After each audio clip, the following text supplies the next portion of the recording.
কৃষ্ণ, তুমি যে রহমতগঞ্জে চান্স পেয়েছ, তোমার অনুভূতিটা বলো। আমার অনুভূতি, আমি ওই জায়গায় সুযোগ পেয়ে অনেক আবেগিত হয়ে গেছিলাম। আমি সোহাগ ফুটবল একাডেমি থেকে উঠে এসেছি। আমার উস্তাদে আমাকে নিয়ে অনেক স্ট্রাগল করেছে। সাথে আছে আমার রাতুল ভাই আমাকে নিয়ে অনেক আশাবাদী। আমার এই যে কিছু হবে, আমাদের সুমেল আহমেদ সোহাগ স্যারও আমাকে নিয়ে অনেক আশাবাদী। আমাকে নিয়ে ওনাদের অনেক বড় চিন্তা হবে। আচ্ছা, তুমি কোথায় খেলো? ডিফেন্স না ডিফেন্স? Late back. আচ্ছা, তুমি কি মাঝে মাঝে গোলও করো? হ্যাঁ ভাই। এই দলের জন্য মাঝে মাঝে জয় এনে দাও নাকি? হ্যাঁ ভাই, আমার গোলের অনেক উপর থেকে ওভারলেপ করতে আমার অনেক ভালো লাগে।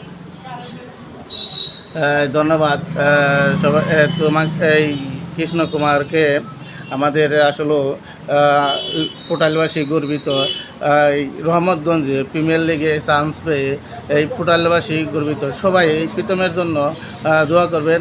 আমার সাথে আছে এই রাতুল, মনির, সবাই এই ভালো ফুটবল খেলে।